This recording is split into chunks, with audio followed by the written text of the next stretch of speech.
Tucked into the back study of the Charleston Maritime Library, I was immersed in an annotated logbook from the 18th century when a familiar voice broke the silence. "Still hiding with the old books, Elise?" my cousin Grant called, smirking from the threshold. "Ever considered joining us in the 21st century?" I looked up slowly. He wore a slim-cut charcoal suit that screamed Wall Street, his hair perfectly coiffed, his watch glinting like a status symbol. Definitely the kind of guy who thought a yacht was a personality trait. "Didn't expect to see you this far from a trading floor," I said calmly, tucking the fragile logbook into its custom cradle. He stepped closer, the scent of designer cologne trailing him. "Your mom asked me to stop by. She's worried you'll embarrass her at the anniversary gala tonight." Grant swept his eyes over the room, all dusty ledgers and antique globes. A librarian in the family. Still, hard to explain at fundraising galas. "I'm Elise Carrington, 36. On paper, I'm the head curator of the Charleston Maritime Library. To the Carrington family, real estate moguls and political donors, I'm the quiet oddity. They deal in influence and headlines. I deal in legacy and silence." "I'll be there," I said, standing, "and I'll make sure my shoes don't squeak." Grant grinned. "Good. I'll be announcing Carrington Holdings' expansion into fintech. Just signed a multi-million-dollar merger." "That's impressive," I replied neutrally, though I already knew every detail. "Because my firm brokered it." He tilted his head. "There's still time to make a real impact, Elise. You've got the brains. Join us. Do something that matters." I almost laughed. What he didn't know, my maritime archive was a front. Beneath it, I ran Solera Metrics, a $70 billion zero-cents private intelligence firm advising global defense, trade, and infrastructure policy. "I'm exactly where I need to be," I said, escorting him out with a smile. Once the door clicked shut, I returned to the back room. The old map case was just camouflage. Behind it, encrypted servers purred to life. The next phase of Solera's expansion had already begun. "Something a little more formal," I told Simone, easing into the salon chair. "Big family event tonight?" As she worked through my curls, I scrolled through the final Solaris acquisition agreement on my encrypted tablet. By sunrise, Solera Metrics would be my firm, would officially own the predictive analytics company that Carrington Holdings had spent the last years circling like vultures. Simone raised an eyebrow in the mirror. "Let me guess, they still think you're the bookworm in the archives?" I smiled faintly. "For about 6 more hours." Because after tonight, they'd know who I really was. But on my terms, and with maximum impact. She clipped the final strand in place and casually added, "Your cousin Grant was here earlier, talking up some massive merger his firm's working on." "He's trying to close it," I said smoothly. "There's a difference." Simone gave me a look, half curiosity, half admiration, as I reached for my clutch. "I hope I get to see what happens when the truth comes out." "Oh, you will," I said, rising. "Just not tonight." Back at my apartment on East Bay Street, I stood before the antique mirror passed down from my great-grandmother. The transformation was quiet but exacting. Gone was the cardigan-clad curator. In her place stood a poised, inscrutable figure who could walk into a Senate fundraiser or a Fortune 100 gala without raising suspicion. My charcoal gown draped perfectly, clean lines, classic cut. My only jewelry, a slim Cartier timepiece and an emerald ring once worn by my grandmother. Subtle nods to wealth with no need to announce it. A notification buzzed. "Lena, contract executed. Press release queued. Revealed tonight?" Me. "No. Let them toast their wins. Tomorrow will be louder." By the time I pulled into the Carrington estate, the circular driveway shimmered with luxury. Rolls-Royces, Bentleys, and glinting Teslas. I arrived in a polished black Audi. Understated, quiet power. No one blinked. Roy, our longtime family butler, opened the grand door with a knowing smile. "Welcome home, Miss Elise. Your family is waiting in the ballroom." Inside the Carrington estate, the air shimmered with old Southern money. Quiet violin notes from a live quartet, the faint clink of Waterford crystal, and decades of curated charm. "Elise, darling, you look almost polished," my mother called from across the grand hall. From Margot Carrington, that was basically heartfelt praise. At 68, she wore Charleston society like a second skin. Tonight she was regal in sapphire silk, her hair swept into a sculpted chignon, diamond studs flickering beneath the chandelier's glow. "Happy anniversary, Mom," I said, placing a kiss on her cheek. "Your father's near the hearth," she replied, already eyeing the Langfords and Rutledges across the room. "Try not to vanish into a side hallway, will you?" As I drifted through the party, I endured the usual tight-lipped smiles and carefully rehearsed compliments. "Ill with the library, Elise? How quaint. Must be so peaceful, all those old maps and ship logs." I nodded graciously, offering non-committal replies. Let them play their game. Tomorrow would bring a new scoreboard. "There she is!" my father roared from beside the fireplace, drink in hand. Charles Carrington was surrounded by old-school financiers and retired judges, all thick Southern drawl and thicker egos. He enveloped me in a warm, boozy hug. "Don't let her fool you, boys. This one's got the whole family's brain." Peter Langford, his lifelong golf buddy, chuckled. "Still dusting off sea charts, Elise?" "Preserving maritime history," I replied, smooth as aged bourbon. "Someone has to." Laughter followed, soft, dismissive, harmless to them. "Speaking of legacy," Dad puffed out his chest, "where's Grant? He's got big news tonight." As if on cue, Grant Carrington entered the room with the smooth confidence of a man who'd never once been underestimated. His tux was cut to perfection, his champagne flute barely tilted, his grin gleaming with self-importance.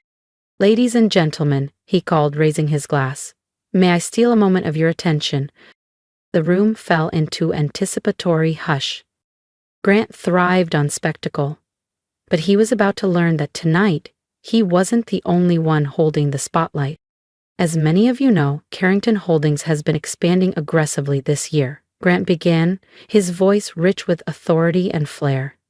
"And tonight, I'm honored to share that we're finalizing the largest acquisition in our firm's history. By next week, we expect to close on Virion Analytics." The room reacted on cue, gasps, polite applause, impressed murmurs among Charleston's elite. My father looked like he might float straight into the chandelier, pride blooming across his face. My mother clutched her pearls with practiced emotion, dabbing at the corner of one eye. I took a slow sip of champagne and waited. "It's not signed just yet," Grant added, letting suspense color his tone, "but all documents are in legal review. The deal is ours, just a matter of formality." "That's my boy," my father crowed, clapping him on the back. "Born to lead." As the crowd closed in with congratulations, Grant's gaze swept the room and landed on me. He raised his glass, smile razor sharp. "What about you, Cousin Elise?" he called across the room. "Ready to trade those dusty ship logs for something that actually moves markets? Or still playing dress-up with antique compasses?" I met his gaze squarely. "I think," I said, letting each word land, "you shouldn't celebrate until the ink is dry and the acquisition clears compliance." A few guests chuckled, but the tone was noticeably uncertain. Grant's grin flickered. "Still cryptic," he said with a shrug. "That's the problem with your world. It's all footnotes and fantasy. We're out here making history, not archiving it." "Perhaps," I replied, lifting my glass. "But some of us check the footnotes before quoting the headline." He didn't like that. His jaw tightened. He never had much patience for nuance, especially when it hinted I knew something he didn't. "I've got the best attorneys on the East Coast," he said. "This thing's locked down." I clinked my glass gently to his. "Then I suppose we'll both enjoy the morning news." He opened his mouth to respond, but my mother's voice rang out, crisp and commanding. "Dinner is served." The guests turned, their conversations shifting toward truffle risottos and vintage Bordeaux. By tomorrow, they'd be talking about something else entirely. If you've been quietly rooting for Elise Carrington from the sidelines, now's the time to hit subscribe, because in the next chapter, the empire she built in silence finally steps into the spotlight. As the guests drifted into the dining room, I felt a familiar blend of detachment and quiet satisfaction. Tomorrow was already written, and it would be unforgettable. I slipped into my assigned seat at the far end of the massive walnut dining table. The placement wasn't random. It never was. In the Carrington family, proximity to power was a map, and I'd been placed neatly out of view. At the other end, Grant held court with ease, one hand on his wine glass, the other gesturing animatedly as guests laughed a little too loudly at his jokes. He was the crown prince tonight. Let him revel. I turned my focus to the rosemary-crusted duck in front of me. The chef had done remarkable work. If nothing else, the night was worth it for the meal. Beside me, Eleanor Rutledge leaned over, her pearls glowing beneath the chandelier. You were always brilliant, Elise. Everyone expected you to change the world. Why hide away in that dusty old library? I let her question settle before replying smoothly. Libraries teach more than history. They teach pattern recognition. What to question? What's missing? She blinked. Well, at least Grant is doing something impactful. It must be difficult, watching him outshine you. Not as difficult as you might assume, I said, smiling gently. The meal continued. A parade of compliments edged with quiet condescension, the kind I'd learned to wear like silk. When dessert arrived, a trio of flourless chocolate cake, lemon tart, and fig panna cotta, Grant rose with theatrical flourish, glass raised. To Mom and Dad, he said, voice warm, practiced, confident, who taught me how to lead, and to my dear cousin Elise, who reminds us that success can be quiet, sometimes too quiet to notice. Polite laughter rippled through the room. I smiled, raising my glass in turn. But my mind was already on the Solerametrics press release, scheduled for 9 o'clock IE. Later, at the espresso cart, Grant found me. Having fun? It's a beautiful evening, I replied, savoring the bitterness. Our family has so much to be proud of. They are, Grant said, adjusting his cufflinks with exaggerated precision. Would have been nice if both of us had built something worth toasting. I picked up a dark chocolate truffle from the dessert spread, turning it slowly between my fingers. You know, Grant, success isn't always measured by who talks the loudest. He gave a short laugh. Tell that to my market returns. Remind me, how much does a library curator make again? I glanced down at my understated Manolo Blahnik heels and smiled. Enough to buy these in 3 colors. I've always made smart investments. He downed the rest of his champagne, already checking his phone. Well, he said, pocketing it with flair. I've got bigger things to prepare for. Tomorrow's the day. Virion Analytics becomes a Carrington asset. He strolled off, shoulders high, buzzed on ego and assumptions. Once he disappeared into the crowd, I reached into my clutch and tapped out a message to Lena. Me, everything on schedule for tomorrow? Her response was instant. Lena, locked. Press release goes live at 8 o'clock IMing. Want a preview? Me. No need, I'll enjoy reading it with the rest of the country. By midnight, the gala had dulled into murmurs and soft jazz. I made my farewells, absorbing the last round of thin compliments and family fixations. You know, my mother murmured as I kissed her cheek goodbye, Grant offered to find you a role in the company archive. It would give you structure, relevance. I'll consider it, I said, eyes kind. I wouldn't. As I drove home beneath Charleston's quiet street lamps, the city blurred softly past the windshield. For nearly a decade, I'd been the footnote in the Carrington family story, the woman who preferred history over headlines. But in a few hours, everything would change. At 7 o'clock IMing, I unlocked the side door of the Charleston Maritime Library, just like I had every weekday for years. My low heels echoed against the marble floor. To the public, I was still Elise Carrington, head curator, quiet, unassuming. Lena was already inside, blonde hair tied back, tablet in hand. Here she was, assistant archivist. Upside these walls she was COO of Solerametrics. Everything's prepped, Lena said as she stepped into my office, the morning light spilling across the maritime maps behind me. Tokyo is online, Zurich is standing by, and the press release goes live in 45. I set my structured leather bag on the side table and powered up my secure terminal. Any signs of movement from Grant's legal team? They're scrambling, still convinced Virion is theirs. She gave a wry smile. Let's allow them a few more minutes of blissful denial. At exactly 7:15 a.m., my encrypted line buzzed. I answered. Miss Carrington, came a calm voice through the interpreter.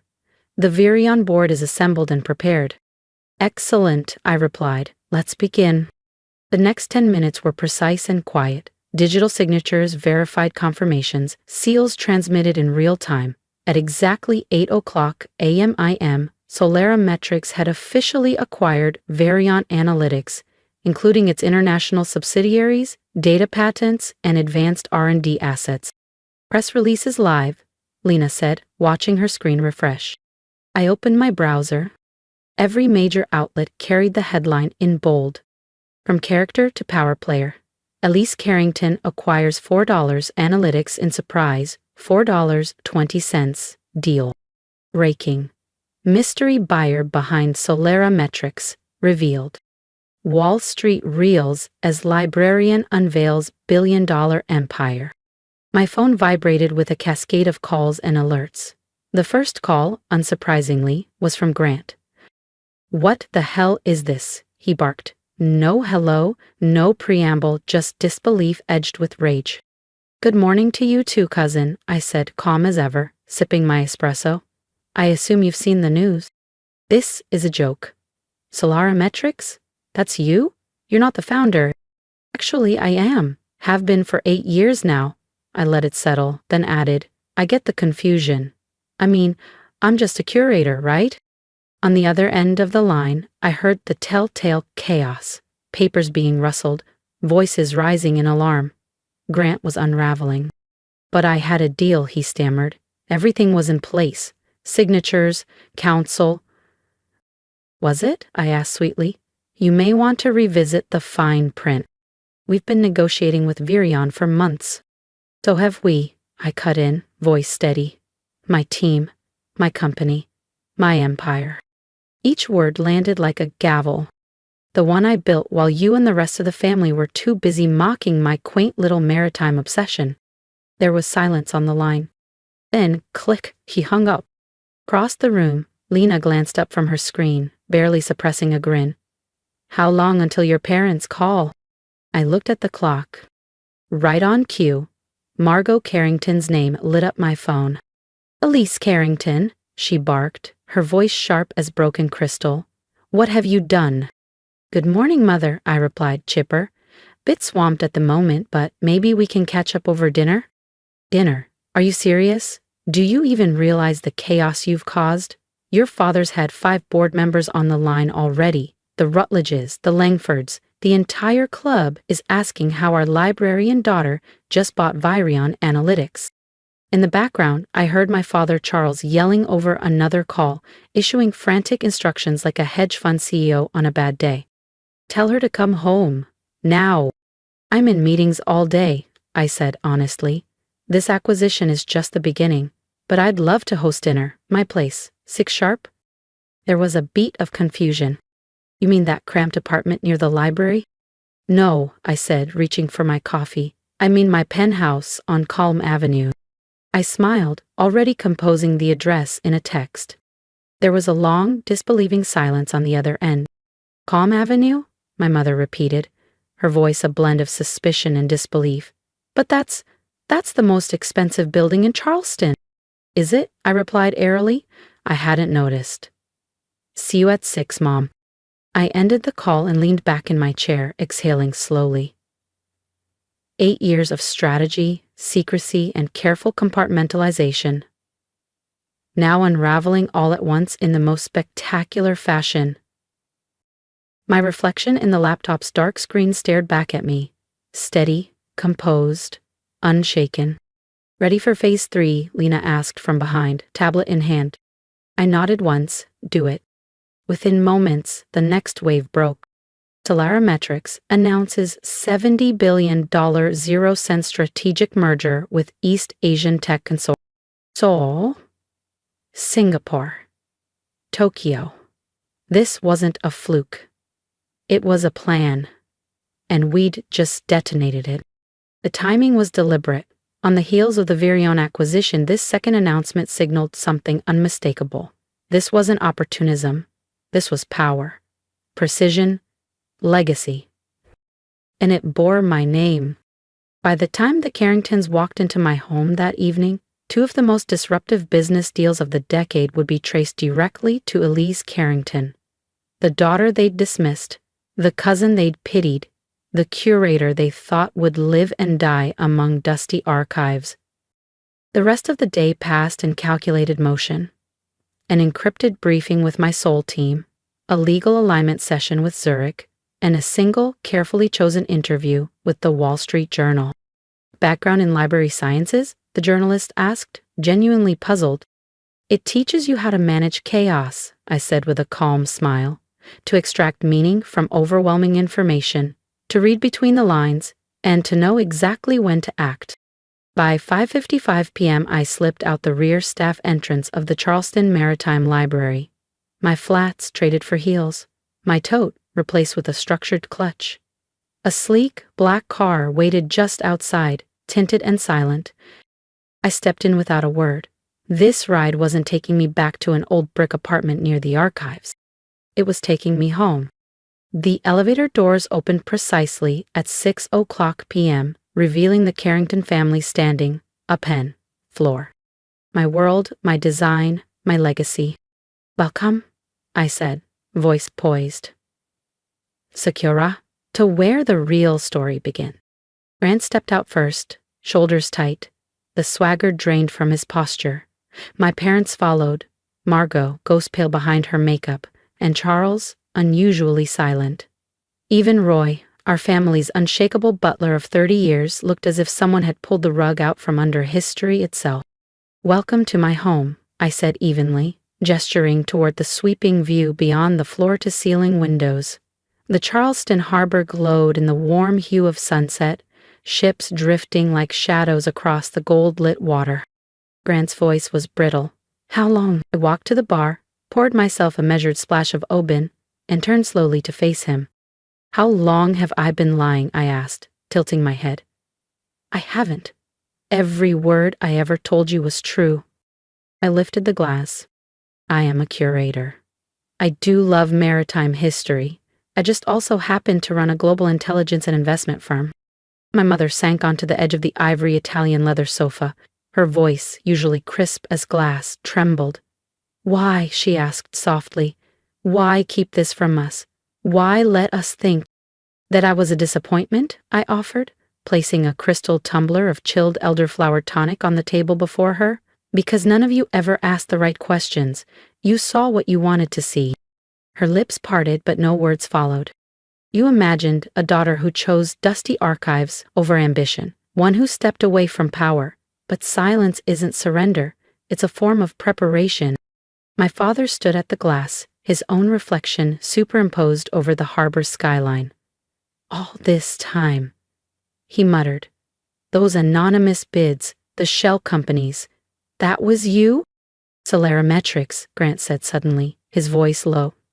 You're the one behind the blackout firm, the one that kept outbidding us. The knowledge empire, he added bitterly. You built it in the shadows while we were all too busy chasing spotlights. I allowed myself a quiet smile. Knowledge is power, isn't that what you always said, Dad? Charles finally turned to look at me. Really look at me, not as the quiet cousin, the archivist, the one they pitied, but as something else entirely. The Virion deal, he asked slowly. How long were you working on that? 8 months above water, I said, but I started acquiring their key subsidiaries over a year ago. There was a silence then. Not shocked, not angry, just weighty, shifting, the kind that comes right before respect. Grant's eyes flared. You've been playing me? Not playing, I corrected calmly. Competing. Isn't that what you always claimed to want? A level field? A real challenge to see who's actually better at business? It wasn't fair, he snapped. You had inside access, secret teams, hidden intel. I let out a soft laugh, the sound drifting through the penthouse's vaulted space. You mean like the whispered deals you gather on yachts?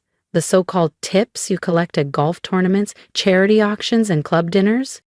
I set my glass down with a quiet clink. No, Grant. I built this with intelligence, with research, with discipline. Every step was deliberate. Every risk, calculated. Not a whisper. Not luck. Just work. I looked each of them in the eye. This empire wasn't handed to me. It was earned. Through systems you never cared to understand, and patterns you never noticed, because you never thought I could see them. Dinner that evening unfolded like a slow-moving storm. Charged, tense, but quiet. My mother kept scanning the space as if trying to decode the story behind each piece of art, each architectural line. My father remained mostly silent, his jaw clenched, his thoughts clearly rewinding through years of assumptions. Even Grant had gone still. Not smug, not angry, just adjusting. At last he cleared his throat. So, what now? I met his gaze. A partnership. His brows rose in surprise. Harrington Holdings is stuck in traditional lanes. Commercial real estate, old-school finance. You need scale, digital reach, global infrastructure. I'm offering that. To my surprise, Charles nodded slightly. Maybe it's time you started learning from her. The air shifted again. By the time dessert was served, bourbon pecan tart with caramel drizzle, the narrative had changed. The librarian they once saw as an afterthought had become the strategist they now needed. Later, while standing in the open concept kitchen with marble counters and glass walls framing the city below, Grant hovered beside me as we skimmed through a shared proposal draft. His confidence had returned, but now tempered with something new. I underestimated you, he said at last, fingers tapping the granite. But I won't make that mistake again. Good, I replied, because I don't plan on slowing down. As the evening wound down, my mother lingered, her hand resting gently on the back of a sleek leather chair. She studied me, not with disapproval this time, but something closer to wonder. Why now, Elise? She asked quietly. Why reveal it all tonight? I paused, watching the lights dance across the harbor. Then I turned to her with a soft smile. Because I finally stopped needing permission to be seen. I paused for a moment, then said quietly, because people need to see that success doesn't always wear bespoke suits and platinum watches. Sometimes, it wears cardigans and carries library cards. To my surprise, Grant nodded, his voice lower than usual. And maybe it's a reminder not to judge someone just because they aren't shouting for attention. After they left, the penthouse settled into silence.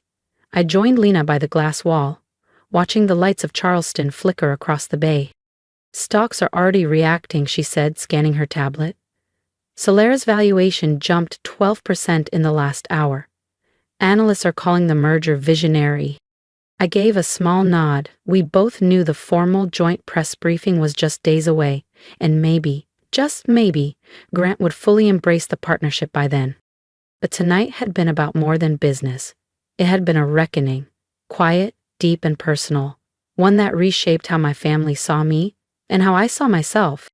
My mother's trembling apology, my father's quiet, pride-filled glance. They weren't everything, but they mattered. The next morning, I unlocked the side entrance of the Charleston Maritime Library, just as I had every weekday for years. The regulars were already milling in. Historians, school groups, an old professor from Yale who visited once a month. They waved hello, asked if the new navigation exhibit was still on track. No one mentioned Forbes. No one brought up CNBC. And that, to me, was the real victory. Because in a world addicted to noise and prestige, I had built something enduring, not just with money, but with wisdom. I was still Elise, still a curator, still in love with stories, only now I was also the founder of a global empire. A billionaire, yes, but built on data, not drama, insight, not ego. Because knowledge takes many forms. And sometimes, the most powerful person in the room is the one no one thought to look at. If you've ever been overlooked, underestimated, or quietly dismissed by the very people who were supposed to believe in you, then you understand why I built in silence. I didn't create Solarimetrics for applause. I didn't need validation. What I needed was clarity, proof that I could shape something powerful without becoming what others expected of me. And now, standing here in my modest flats and favorite navy cardigan, I want to tell you something. You don't have to shout to be strong. You don't have to fit into someone else's definition of success to change the world. So if my story meant something to you, even a little, leave a comment. Share what you're quietly building, what you've achieved behind the curtain, what you're proud of in your own, quiet, unshakable way. I see you. You matter. And trust me, your story is more powerful than you think. Hit subscribe if you want to walk with me through the next phase, because this isn't just about capital or clout. It's about reclaiming your voice, your value, and your vision. And if you're still sitting at the edge of your dreams, wondering if they're too strange, too soft, or too far from what others expected, here's my advice. Don't wait for recognition. Build anyway. Learn anyway. Show up anyway. Even if they laugh, even if they don't ask, even if they never understand. You don't owe them your explanation. Real success doesn't come from applause. It comes from alignment. So go ahead, break their expectations. And then, quietly, own the room.